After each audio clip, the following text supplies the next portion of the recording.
de hijo de Dios y punto. ¿Ya? Lo demás, siempre digo, para Dios no le importa. ¿Ya? Bien, ahí lo dejo para no hacer mayor comentario. Estamos contra el tiempo. Vamos a empezar. En principio, unidos por la esperanza en la sociedad. Ese es el tema. Algo que tenemos que ver también con esto es Dios en la sociedad. Antes quiero hacer unas consideraciones, porque en realidad el tema es... Se podría hablar inclusive o escribir sobre la historia de la esperanza del hombre. Historia de la esperanza. Desde el aspecto sociológico, aspecto filosófico, aspecto antropológico, filosófico, antropológico y también teológico. Pero eso daría mucho tiempo y tal. Lo digo porque el tema realmente es bastante profundo y bastante amplio. Entonces, ¿qué consideraciones yo quiero expresarles para que ustedes luego hagan un discurso lógico? Primero quiero decirles que yo soy medio académico, ¿ya? Me gusta que aprendan. No estoy de acuerdo con ese tipo de conferencias donde leen, hablan y como que si fuera todo una especie, digamos, de bombardeo de ideas y al final no se queda en nada. Yo he tenido varias conferencias y si no son bien concretos, explícitos y claros, pues no queda nada. ¿Ya? Y si no, digan ustedes que nos ha quedado tantos años de estudio. Bien, entonces, consideraciones. Nuestro país es de mayoría cristiana católica. Luego, es pueblo de Dios. Iglesia peregrina. Primera consideración. El pueblo de Dios siempre ha necesitado del profeta, como la voz que clama en el desierto. Ha necesitado que se le recuerde en qué se ha fundado, por qué eran necesarias las formas de convivencia o constituciones o acuerdos comunitarios o a qué el pueblo se comprometió. El profeta es lo que hace. Leamos el Antiguo Testamento y es lo que van a hacer los profetas, denunciar. La palabra esperanza es la confianza de lograr algo. No solo es un sustantivo relativo, ya me voy a meter en cositas como esas para que haya algo un poquito medio, ¿no? Sino es un sustantivo sustantivante que tiene que ver con Dios y por lo mismo con la virtud teologal como gracia de Dios y que se relaciona con la virtud teologal de la fe y de la caridad. De ahí su unidad y la visión de su fundamento, Cristo, Dios. En otras palabras, como deseo y como realidad grata y gratificante, es fuerza fortificante que hace historia en la vida del hombre. Yo con esto que he dicho, yo tendría que terminar la conferencia, ¿eh? La charla, como quieran llamarle, da lo mismo. La esperanza fundada y fundante nos hace ver de modo distinto la vida sobre las sombras. Dicho esto, paso yo a explicar un poco el lema que ha escogido la conferencia episcopal, unidos por la esperanza en la sociedad. Este es un lema que se plantea una realidad no como juicio de lo que vivimos, sino la necesidad o carencia que tenemos que asumir, interiorizar e identificarnos con ella para manifestarla en nuestra vida y que sea la razón de nuestra vida. O sea, no es un lema puesto así porque sí, lo han pensado. Tiene el tinte positivo, ¿sí? Unidos por la esperanza. Pero cuando uno se pone a pensar, la pregunta es ¿por qué lo dicen? ¿Por qué han puesto unidos por la esperanza? Bien. Mirémonos y miremos nuestra sociedad. ¿Realmente estamos divididos? ¿O estamos unidos? ¿Estamos divididos? Sí. La persona por el pecado, la familia por los pecados matrimoniales o familiares o pecados de unión, instituciones divididas o corrompidas por diferentes acciones pecaminosas. Lo que más se oye es la corrupción como síntesis o manifestación de pecados de diferente tipo: violencia, injusticia, avaricia, idolatría, superstición, ideologías que van contra el hombre y la sociedad o pueblo de Dios, etcétera, etcétera. Pero es una relación de pecados que vemos. Esto se relaciona con lo que dice San Pablo en la carta a los Romanos. Pues sabemos que la creación entera gime hasta el presente, sufre dolores de parto. Y no solo ella, sino también nosotros, que poseemos las primicias del Espíritu, nosotros mismos gemimos en nuestro interior anhelando el rescate de nuestro cuerpo, porque nuestra salvación es en esperanza, y una esperanza que se ve no es esperanza, pues ¿cómo es posible esperar una cosa que se ve? Pero esperar lo que no vemos es aguardar con paciencia. De igual manera, el Espíritu viene en ayuda de nuestra flaqueza, pues nosotros no sabemos cómo pedir para orar como conviene, mas el Espíritu mismo intercede por nosotros con gemidos inefables, y el que escruta los corazones conoce cuál es la aspiración del Espíritu.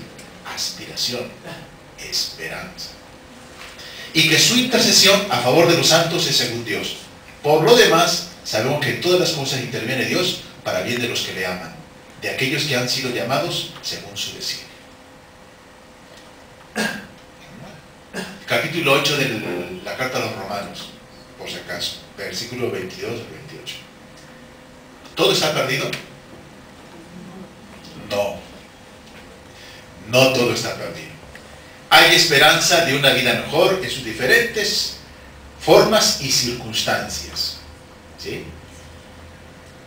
Este signo de esperanza lo hemos visto en las situaciones difíciles que hemos pasado como país, en las que se ha manifestado la bondad, la solidaridad, la fraternidad con el necesitado y perjudicado. Últimamente, las consecuencias del niño costero, o cuando uno ve por el noticiero que un taxista entregó una billetera con no sé cuántos dólares o cantidad de soles ahí, es un signo de esperanza. O sea, no todo está perdido. Es posible rescatar lo bueno que hay en el ser humano. Esta expresión, la unidos por la esperanza, es una exhortación con una profunda fuerza y luz sostenible, que si supiéramos apostaríamos por ella. Habría una realidad social, familiar, matrimonial y personal más armoniosa y feliz dentro de lo que cabe. Como se dan cuenta, yo estoy retomando algo de lo que se hablaba antes. Porque si es en la sociedad hay esas instituciones. La esperanza para los cristianos es una realidad, no algo que puede satisfacer temporalmente y en una circunstancia, sino eterna, que empieza aquí y continúa en Dios por toda la eternidad. Y recalco, esto es una realidad, por si acaso. La esperanza cristiana es una realidad. Ya cuando lean lo demás se darán cuenta por qué. Entonces, esta esperanza, resorte vivo en la marcha progresiva de la existencia humana, lo es igualmente en la marcha histórica de la ciudad peregrina o sociedad de Dios, el anhelo de Él mismo. Dice resorte vivo. ¿Se entiende? Esta es la clave de la idea, resorte vivo. Por ejemplo, el hombre siempre desea ser feliz. Y busca. En esperanza quiere ser feliz. Por eso algunos dejan a su mujer para irse con otra vez. Quiere ser feliz. O la mujer deja a su marido por otro porque quiere ser feliz. O deja uno un trabajo por otro mejor porque quiere estar mejor. Espera estar mejor. La pregunta es si teniendo más dinero va a estar mejor. Se preguntan. ¿Cuántos cuando tienen mucho dinero se pierden? Entonces, ¿dónde está la esperanza de estar mejor teniendo dinero? ¿Se entiende, no? Bien. Resorte. Entonces, ¿cuál es el fundamento de la esperanza cristiana? ¿Cuál es el fundamento de la esperanza cristiana? O del pueblo de Dios. ¿Cuál es el fundamento? Nosotros lo sabemos. Cristo mismo es la esperanza. Por eso digo que es una realidad. No es una idea, no es una utopía. Aunque se pueda hablar, algunos teólogos hablan de la utopía como una digamos, situación, pero temporal. Aquí, no. Después sí. Por eso los comunistas, esto ya para que los comunistas están aquí, utópicos, ingenuos, porque creen, prometen justicia y la verdad que eso es tan complicado, o paz, y nunca. Ahí los tiene, pero Cuba, ¿qué es Cuba? Ahí tiene Rusia, ¿qué es Rusia ahora? ¿Han logrado lo que han querido? Bueno, eso como cuestionamiento de este tipo de ideologías que hablan, ¿no? Y que pretenden nuevamente establecerse. Pues. En todo tiempo y en todo pueblo, esto es un texto de la Lumen Gentium que voy a leer, es un texto de la Lumen Gentium que es la síntesis y, digamos, de la historia, de la esperanza de la iglesia, ¿ya? Que empieza con el pueblo de Israel. En todo tiempo y en todo pueblo es grato a Dios quien le teme y practica justicia. Sin embargo, fue voluntad de Dios el santificar y salvar a los hombres, no aisladamente, sin conexión alguna de unos con otros, sino constituyendo un pueblo, una sociedad que le confesara en verdad y le sirviera santamente. Yo resalto, confesara en verdad y le sirviera santamente. Yo resalto esto porque precisamente es en lo que fallamos. Y por eso la esperanza no se vislumbra de alguna manera. Porque no le servimos ni confesamos en verdad. Por ello, eligió al pueblo de Israel como pueblo suyo. Pactó con él una alianza y le instruyó gradualmente, revelándose a sí mismo y los designios de su voluntad a través de la historia de este pueblo y santificándolo para sí. Pero todo esto sucedió como preparación y figura de la alianza nueva y perfecta que había de pactarse en Cristo y de la revelación completa que había de hacerse por el mismo verbo de Dios hecho carne. He aquí que llegará el tiempo, dice el Señor, y haré un nuevo pacto con la casa de Israel, con la casa de Judá. Pondré mi ley en sus entrañas y la escribiré en sus corazones y seré Dios para ellos y ellos serán mi pueblo. Todos, desde el pequeño al mayor, me conocerán, dice el Señor. Este pacto nuevo, a saber, el Nuevo Testamento en su sangre, lo estableció Cristo, convocando un pueblo de judíos y gentiles que se unificará, unidos por la esperanza. Unificará, no según la carne, sino en el Espíritu. Y se constituirá como el nuevo pueblo de Dios. Pues quienes creen en Cristo, renacidos no de un germen corruptible, sino de uno incorruptible, ahí está la semilla de la esperanza. Recalco esto para que entiendan la relación. Mediante la palabra de Dios vivo, no de la carne, sino del agua y del Espíritu Santo, pasa finalmente a constituir un linaje escogido, sacerdocio regio, nación santa, pueblo de adquisición, que en un tiempo no era pueblo y ahora es pueblo de Dios. ¿Dónde está aquí lo que pretendo fundamentar? Constituir un linaje escogido. ¿Saben qué significa linaje escogido? O raza elegida. Ser predilecto. En otras palabras, no somos cualquier cosa. Y si yo no me creo estos de ser linaje escogido preferido, digan ustedes en qué fundamento la seguridad que buscamos todos. ¿En qué? ¿Se entiende, no? Mire, esto yo lo digo porque hay que empezar a ver esto así, de esta manera, porque si no, no cala. La fe, lo he dicho varias veces en las homilías, la fe tiene que ver mucho con la parte psíquica, afectiva y somática del ser humano.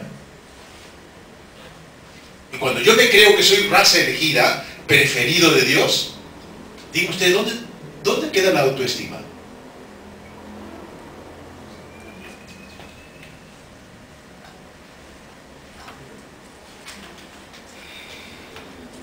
No me gusta esta palabra, pero como sé que es un lenguaje muy popular, pues lo tengo que decir para que se entienda. ¿Dónde queda realmente el bienestar psíquico-afectivo? Se eleva, pues. Sacerdocio regio. Somos sacerdotes de un reino.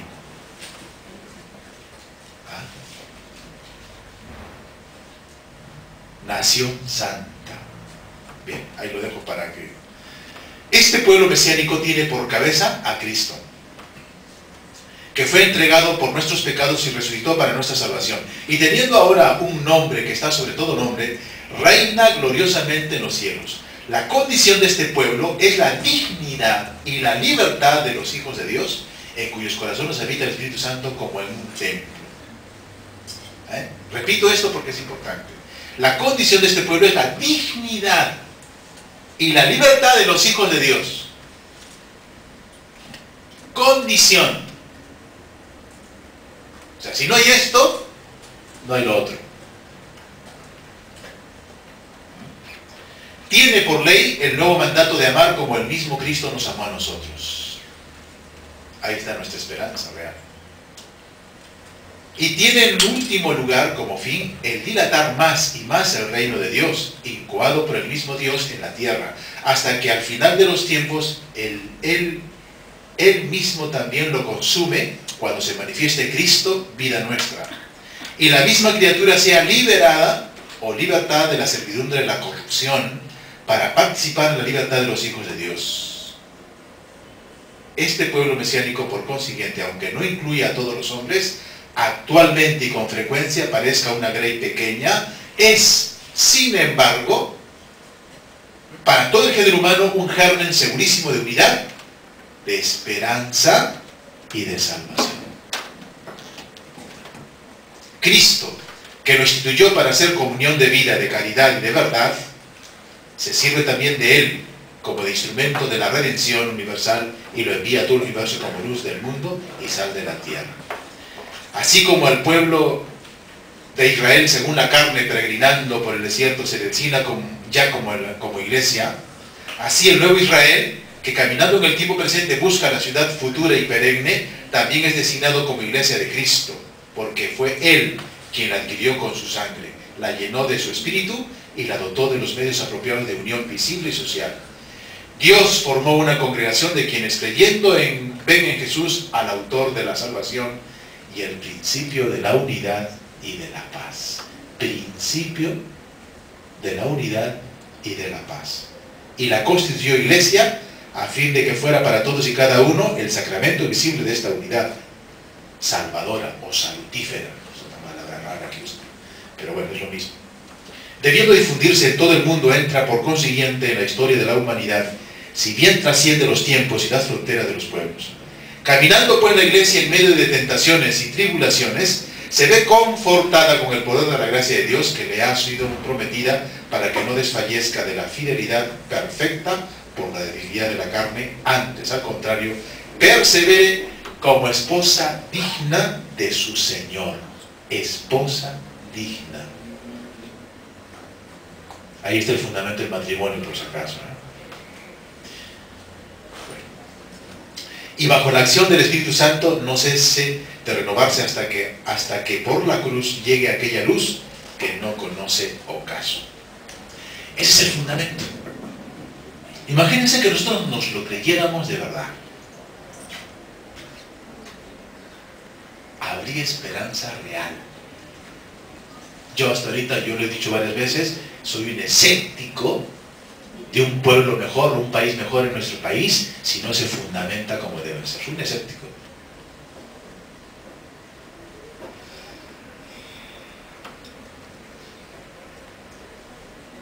La palabra, no espero. Esto, perdón, ya que está de moda, igual con la selección. Igualito. La selección de fútbol es como una especie de, si quieren, ejemplo, una muestra de lo que es el país. ¿Vamos a ir al mundial? Bueno, para los ingenuos sí, pero para los realistas no. Miren, es que somos, a veces sí podría decir que somos masoquistas. Vamos a suponer que lleguemos al mundial.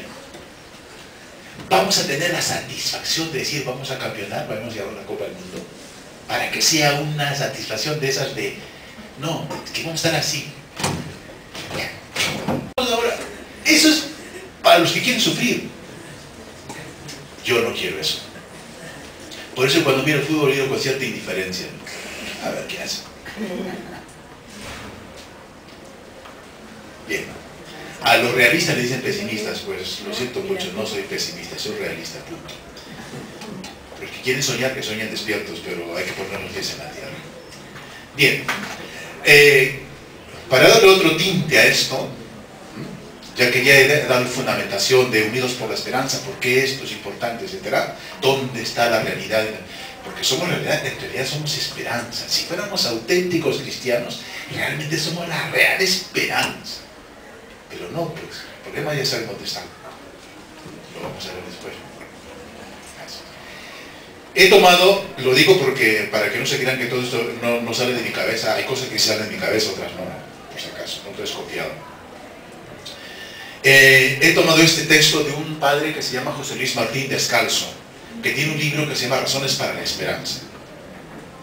¿No? Él cuenta ahí una serie de anécdotas y cositas que están muy bien, muy bien. Yo he tomado una parte que tiene que ver con lo que ya dije antes también, que hay siempre esperanza, siempre. El texto se llama Hay estrellas, hay estrellas. Solamente he cortado, no he puesto todo porque si no se pasa la media hora y entonces. La niña no debía de haber cumplido los 3 años. Y era la primera vez que la llevábamos al pueblo de los abuelos. Era aquello un mundo nuevo para ella. Veía por primera vez un corral con gallinas. Se asombraba ante la nariz olisqueante de los conejos. Miraba con temerosa admiración el nerviosismo de las mullas en la cuadra. Y cuando parecía concluida la hora de los asombros y caída la noche, comenzamos a cenar. Llegó de pronto la pequeña con los ojos multiplicados por el entusiasmo y comenzó a tirar de la manga de su madre, mi hermana, sin decir otra cosa que un imperante «ven, ven, ven, ven». Mi hermana se dejó arrastrar hasta el patio y allí vio cómo la niña levantaba su manita hacia el cielo y desde la cima de la oratoria decía una sola palabra: «Mira, mira». Y me preguntó, después sigue, y me pregunto, ¿camina o debería caminar? Temo que lo segundo. Temo que los hombres de nuestra civilización estemos tan acostumbrados a ver tierra y comer tierra que hemos perdido ya hasta la posibilidad de tener ilusiones. Me gusta la explicación que da León Felipe de la locura de Don Quijote. Como no podía aceptar el sucio mundo que le rodeaba, decidía no verlo como era, sino como debía ser. Y en aquella venta miserable que gobernaba un posadero grosero y ladrón, y regían unas prostitutas descaradas, veía él un castillo maravilloso, gobernado por un hospitalario caballero y regido por unas hermosísimas doncellas. Es al revés ahora, por si acaso. Y si alguien le abría los ojos hacia la realidad, hacia la realidad, él oponía que la verdadera realidad era lo que él imaginaba, y que esa otra aparente realidad era solo apariencia falseada por un mal encantador que trataba de ensuciarlo y entenebrecerlo todo. El mundo no era como era porque no podía ser como era. Me temo que a la locura por exceso de Don Quijote opongamos nosotros otra cordura por exceso que nos hace ver el mundo más negro de lo que es, hasta el punto de que nosotros tampoco lo veamos como es, sino como tememos que llegue a ser. Esta transmutación hacia mal o hacia peor no nos la hace ningún maligno encantador como a Don Quijote, sino ese triste desencantador que todos llevamos dentro.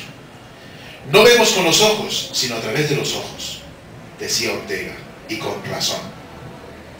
Cuando se mira la realidad a través de los ojos como un alma triste, toda la mirada y todo lo mirado se contagia de esa tristeza visceral que es tan típica del hombre contemporáneo. Todo, en cambio, se vuelve más claro para quien contempla desde un alma luminosa y a través de unos ojos limpios, y donde algunos, al levantar la vista, solo ven pronósticos de que lloverá mañana, ven otros un cielo tachonado de estrellas, algo mucho más allá de nuestros gusanos y nuestras ambiciones de barro. ¿Se entendió la anécdota esta? Bueno, después haremos el comentario.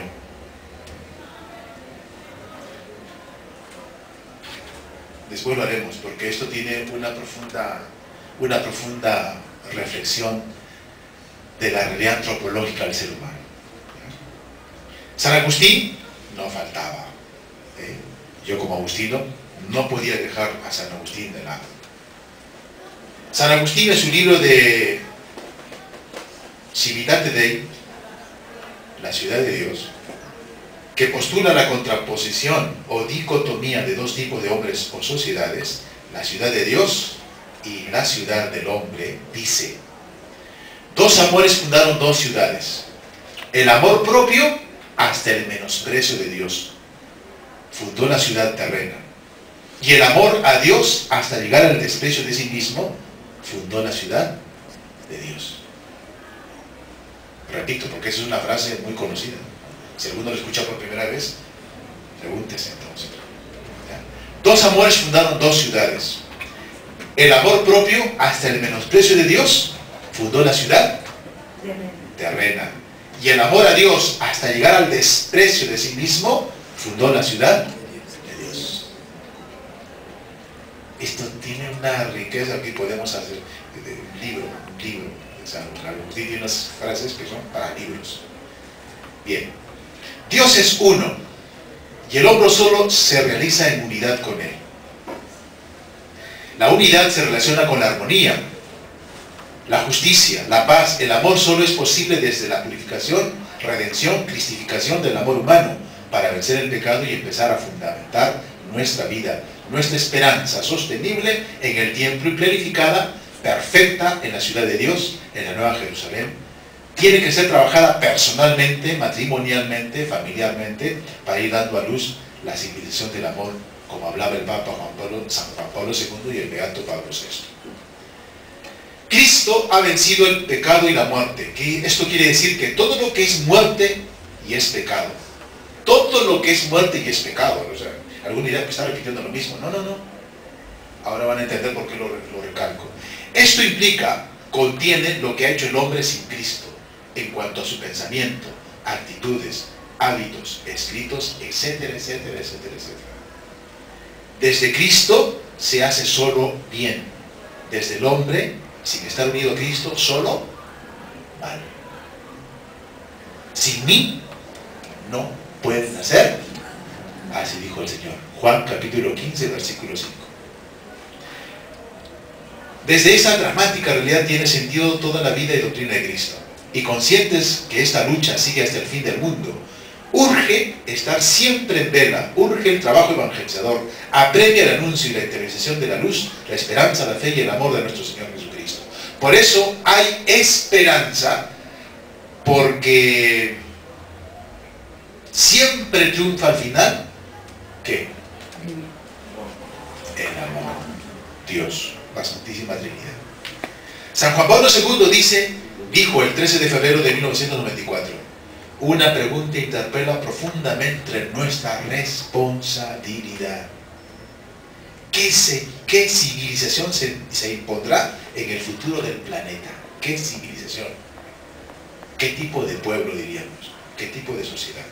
En efecto, de nosotros depende que triunfe la civilización del amor, como solía llamar Pablo VI, o la civilización que mejor debería llamarse incivilización, del individualismo, del utilitarismo, los intereses opuestos, los nacionalismos exasperados y los egoísmos elevados al rango de sistema. Egoísmos elevados al rango de sistema. No dijo nada, ¿verdad? Yo agregaría a esto el relativismo, la tiranía de la irracionalidad y la negación del hombre o la imposición del superhombre. Es lo que está pasando hoy. Es lo que está pasando hoy. Como diría mi querido padre Pablo Domínguez, en este ambiente nos estamos moviendo. la irracionalidad.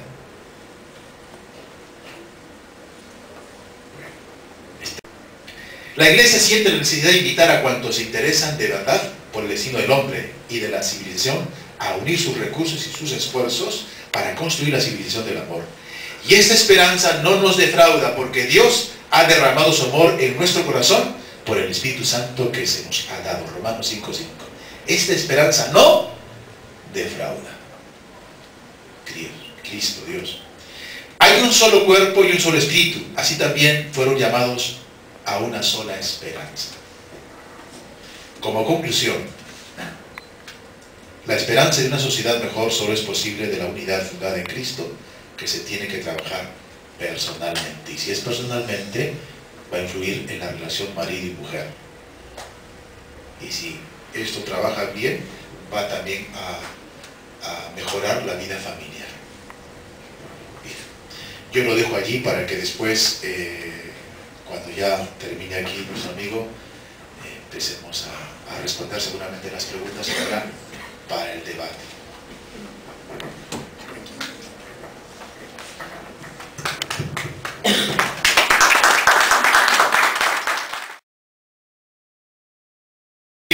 Material, porque al final es lo que prima, es lo que importa más, ¿no? Pero aún así, al final es ¿cuál es el fundamento de sostenibilidad de lo que yo espero? O sea, es una de las cosas, por ejemplo, ya que hay jovencitos aquí, es una de las cosas que se deberían plantear. Hablando del matrimonio en sí. Yo deseo ser feliz. Bien. Quiero que mi matrimonio, yo por lo menos me quiero casar hasta que la muerte nos separe. Bien. Ahora, ¿en qué se fundamenta ese deseo?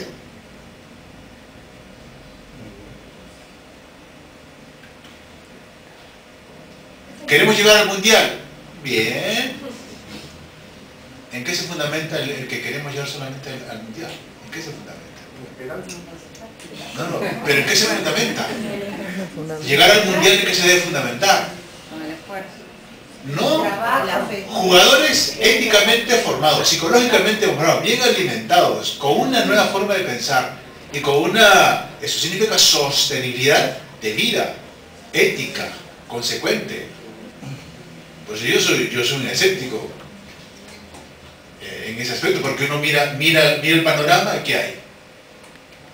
Bueno, si ahora miramos la FIFA como está en el Perú, pues otra corruptela ahí, pues dime tú entonces en qué pasa qué. O sea, eso es importante a la hora de que uno quiere algo. La pregunta de fondo siempre es en qué se sostiene. Por eso nosotros decimos Cristo. ¿Por qué Cristo? Porque Cristo es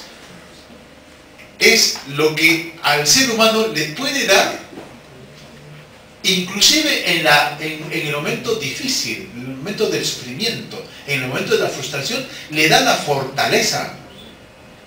Por si acaso, esto es lo que le ha pasado a los santos. San Juan Bosco, el mismo San Agustín, ve que se está destruyendo su pueblo donde él trabajó tantos años y que va al fracaso. Al final, ¿en dónde queda su esperanza? Cuando ve que África del Norte ya está invadida por los vándalos. Solo queda Dios.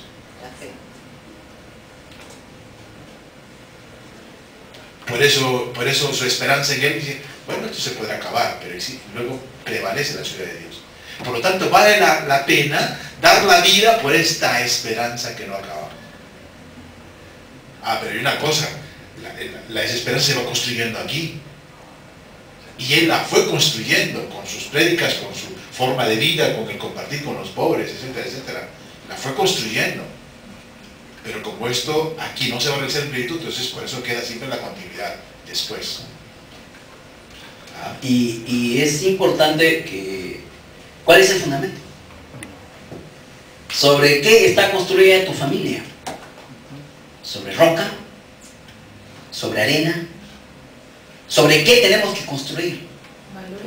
Hemos escuchado la piedra angular. ¿Quién es la piedra angular? Cristo.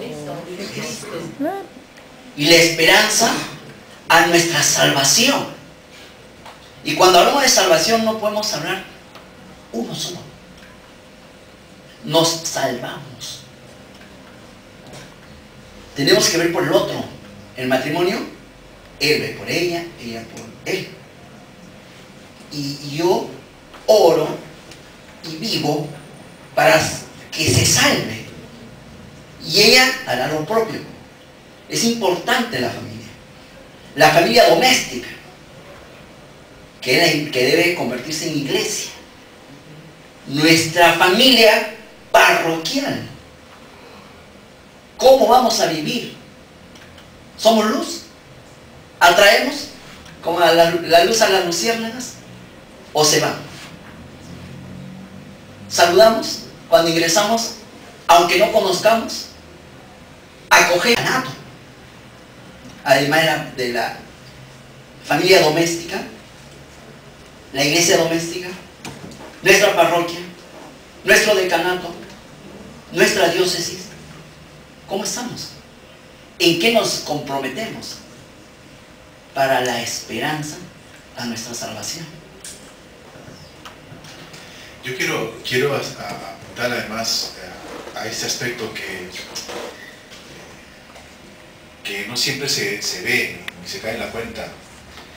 Hoy, por ejemplo, la parte psicológica, o los psicólogos están cada vez pues, teniendo un poquito más de participación en la vida de las personas, ¿no? El Estado inclusive va a contratar psicólogos y toda esa cosa. Eso me parece bien por un lado, pero por otro lado también hay que tener cuidado. ¿Por qué? Porque no todo se mueve a trabajo simplemente psíquico, por si acaso. No todo se maneja a ese nivel. Al final siempre queda la pregunta, ¿en qué me sostengo? La mente por la mente no se sostiene a sí misma. Al contrario. Y ya que está de alguna manera de moda esto de la autoestima, ustedes serán los propagadores de esto, es cuestionable. No es el fundamento último del desarrollo de la persona. ¿Por qué? Porque todas las razones que dan los psicólogos para que la autoestima se haga importante en la vida de la persona no se sostiene. Y voy a poner siempre este ejemplo porque sencillamente es muy ilustrativo. Dice, valórate porque tú tienes manos, tienes pies, puedes hacer cosas por ti mismo. Luego tienes inteligencia, pues puedes hacer una cosa, otra cosa. Tienes cualidades, tienes esto, tienes el otro. La pregunta es, ¿dónde queda la autoestima cuando uno no tiene posibilidad de argumentar el sentido de su vida desde la autoestima? Póngase en la situación de un parapléjico. Está tirado en la cama. No puede valerse por sí mismo. Solamente le queda la conciencia de sí. Punto, no hay más.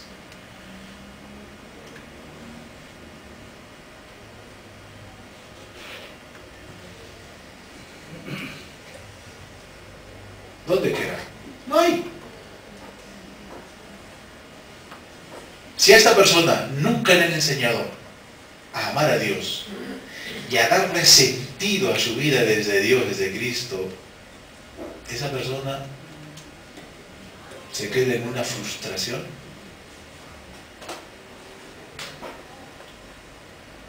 Por eso no tiene sostenibilidad.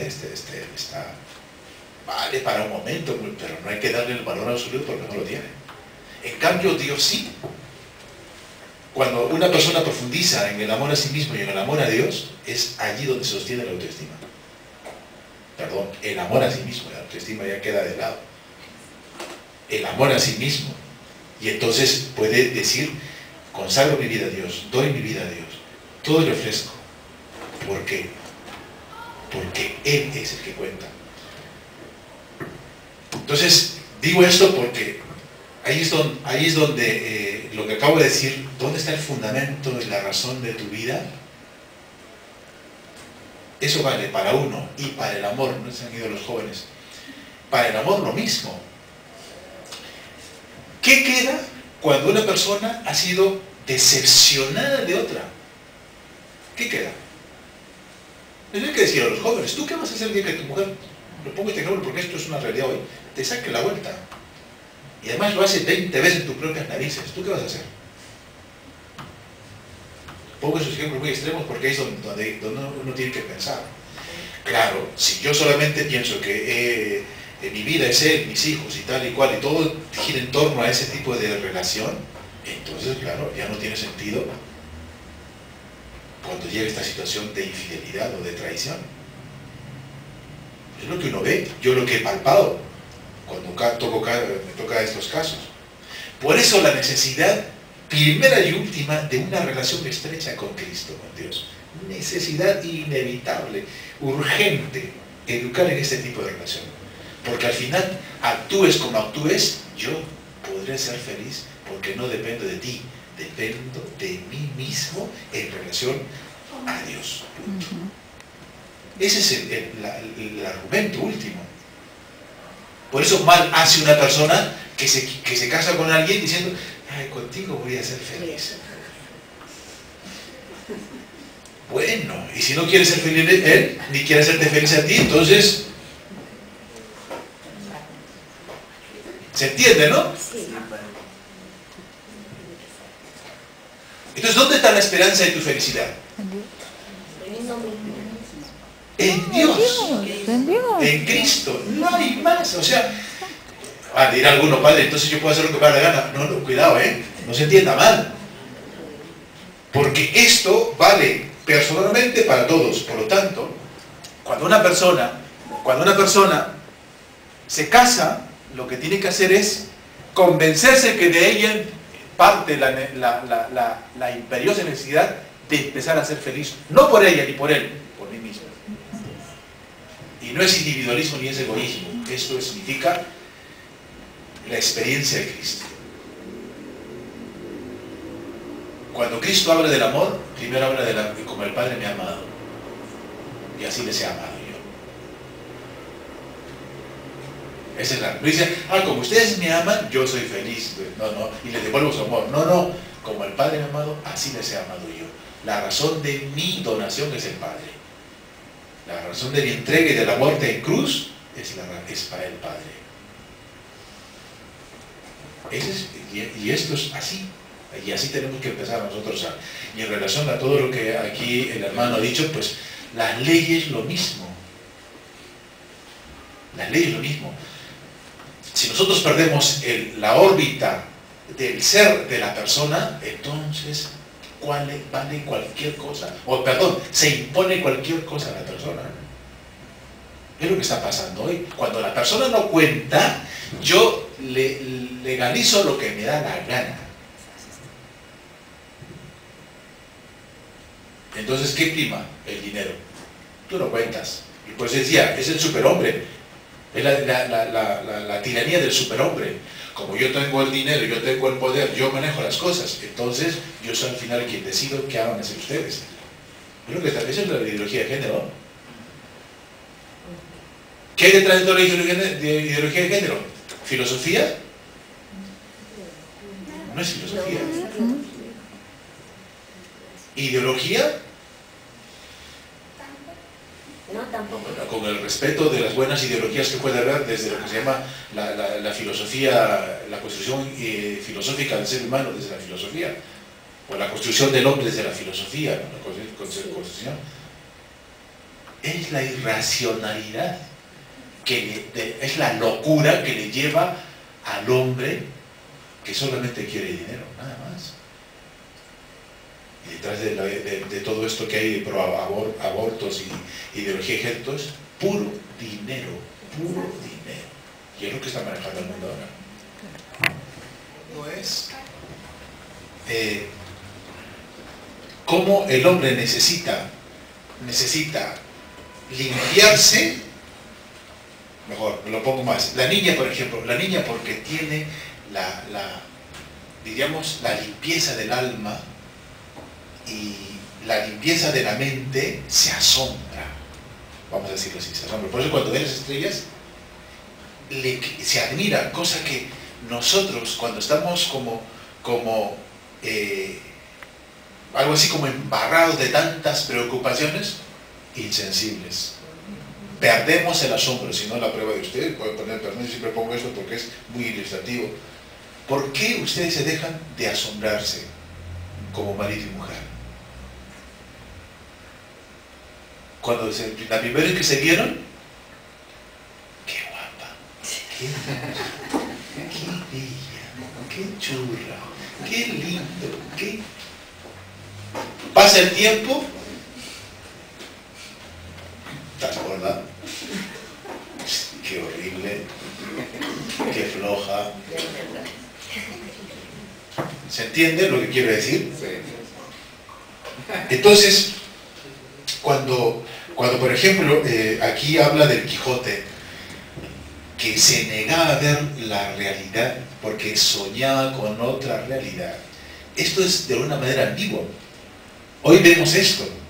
El hombre lo que está pretendiendo hoy es que yo quiero que la realidad sea como yo quiero que sea. Eso significa la ideología de género. Ah, no. Yo me miro al espejo y digo, no, yo no soy hombre, soy mujer. Y te ves con pelo largo pero la realidad es que, mira, esas facciones son muy bruscas, muy, ¿no? Entonces empieza la cirugía y empieza toda la cosa. ¿Para qué? Para que el dominante, o sea, lo que uno se proyecta, esto no es otra cosa que el perder la visión de la esencia. Y es lo que está pasando hoy. No queremos ver la realidad en sí de la persona. Y esto es peligroso. Porque al final, si yo no veo la esencia de la persona, ¿qué veo? Veo lo que a mí me interesa. Objeto de placer. Me es útil solamente para esto. Mientras no me sea útil, entonces, pues acaso. Esto es lo que está pasando hoy. Por eso, digamos, es interesante la explicación que da. Por eso al final dice, todo en cambio se vuelve más claro para quien contempla desde un alma luminosa. Alma luminosa. Alma iluminada para ver lo que tiene que ver. Por eso esto va para los esposos. Esta es la esperanza de la fe cristiana. Es posible ver a una mujer o a un hombre hermoso y bello cuando Cristo ha entrado en el corazón y miras la esencia de esta persona, no sus arrugas, no sus manchas, no sus canas, no su pelada, así pelo, bien, píntate el pelo, no, porque mira el alma. Eso es posible. Por eso cuando se cultiva el amor de verdad, que es mirar el corazón y no la parte de afuera, yo digo, el mirar el software, no el hardware, ¿no? Entonces todavía queda el encanto del amor. ¿Se entiende? Pues por ahí va la cosa. Por eso el niño, ustedes han visto, los niños no ven cómo es esta persona, si gorda, flaca, chata, fea, linda, no. Simplemente se acercan a la persona y tratan de ver el cariño que muestra esta persona, sea quien sea. Ya después nosotros vamos contaminándonos y dicen, no, este chato, qué horrible estar a su lado, porque te me da mala imagen. ¿Ah? Aunque la mujer se contenta con lo que le ha tocado, pero digo, bueno. ¿Ah? Pero así vamos. Entonces, eso es por ahí va un poquito lo que está. Por eso hay estrellas, hay esperanza.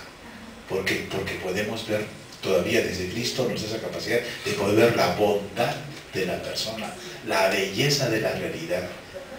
Y por eso es posible cultivar la esperanza. Bien, es un poquito lo que quería explicar. Y obviamente tiene una visión antropológica, es optimista, no pesimista, optimista, ¿no? La pesimista no hay arreglo. Vale. La optimista, todo se puede mejorar. En resumen, lo que mejor, nosotros somos lo mejor de la creación. Así es. Tenemos que volver a nosotros. Así es. Entonces el Estado tiene que tomar conciencia de estas cosas. Así es. Debemos trabajar 8 horas, los chicos deben trabajar 8 horas, no más, para poder tener tiempo de Así criar a sus es, hijos. así es. Y la corrupción viene, y el mal ejemplo viene del mismo Estado. Así es, del Estado y también de las empresas que solo piensan para ellos. No sí, piensan sí, que sí, el bienestar es de todos. Sí, sí. Cuando yo trabajé en una empresa que en un momento estuvo difícil, bueno, toditos nos rebajamos los sueldos, toditos. El gerente, el director, todos. Y esa es solidaridad, ¿no? Hay que ponerse en el momento que es difícil, pero en la esencia somos nosotros, es el ser humano. Así es. Es posible, por lo tanto es posible. Lo que pasa que, claro, si no hay esta visión hacia futuro, entonces no se puede. La novia y se le presenta ese Cristo para que ellos de verdad crean y no digan, no es un mito, o es una ilusión, o es un sentimiento, o me estás paseando, o mira cómo yo veo el mundo y no me puedes decir eso, no me puedes vender porque yo veo así las cosas. ¿Cómo es que se le puede dar un testimonio? Pues va a depender de personas, le digo la verdad. Va a depender de personas. De hecho hay varios caminos, como por ejemplo el anuncio de lo que es Cristo. Pero ese anuncio también tiene que verse reflejado en la realidad.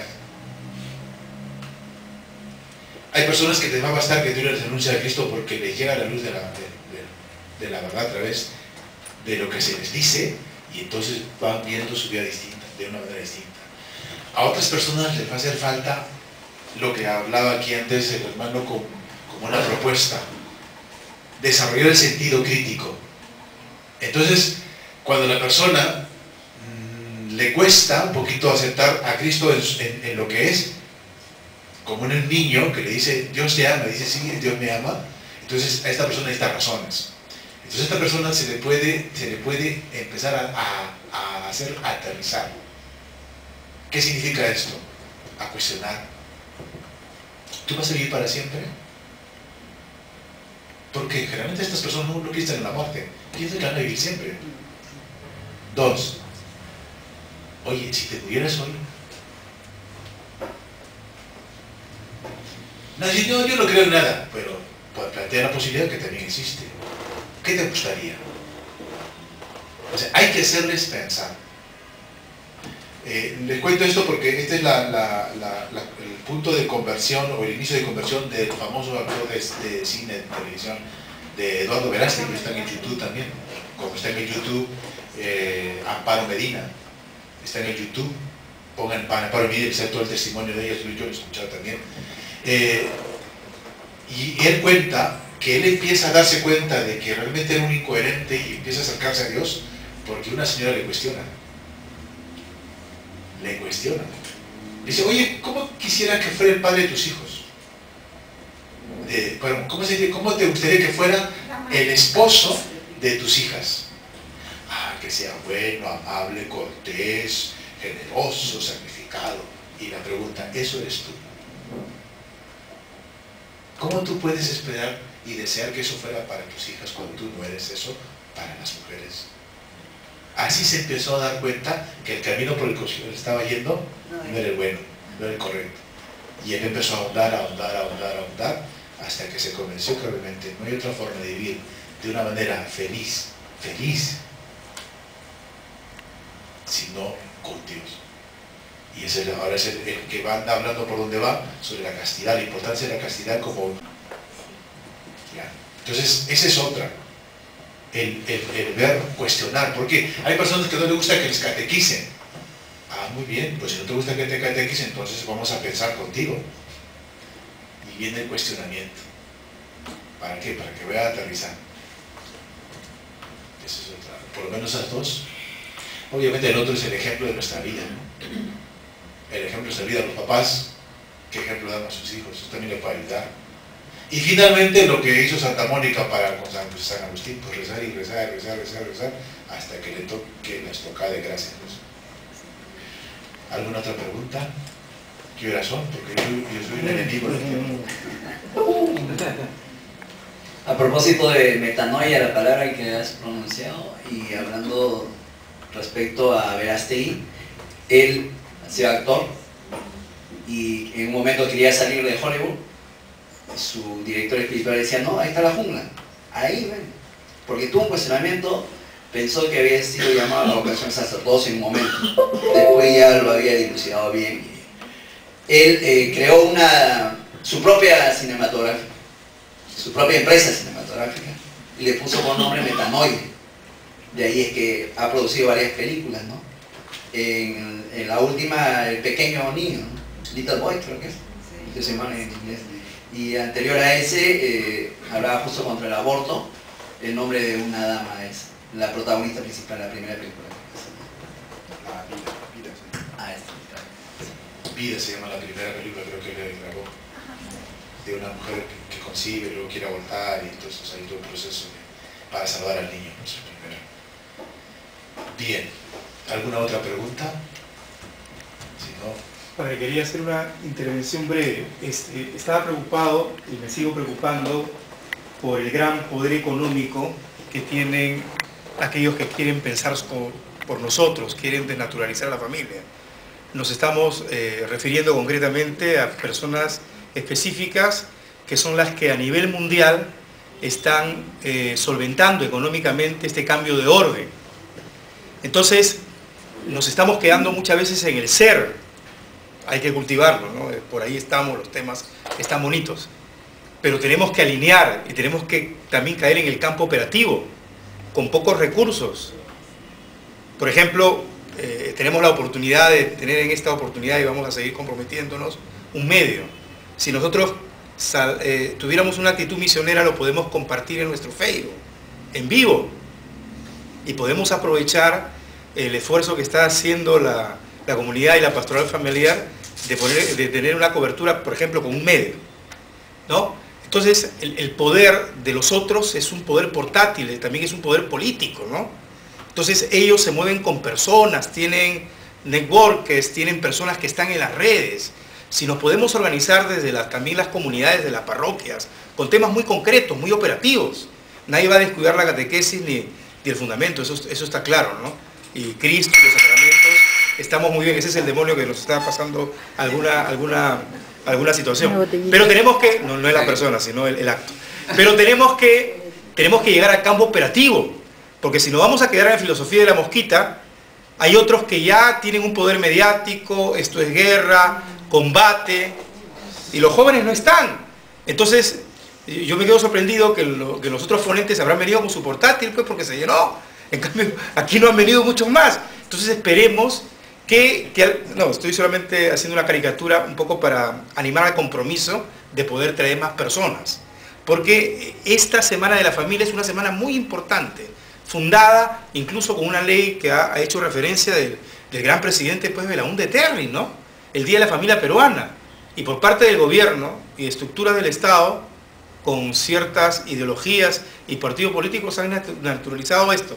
Entonces, la batalla es muy concreta. Ahorita el Papa le dijo a los jóvenes de la comunidad de Chalón, en Colombia, que nadie le quite la alegría y la esperanza.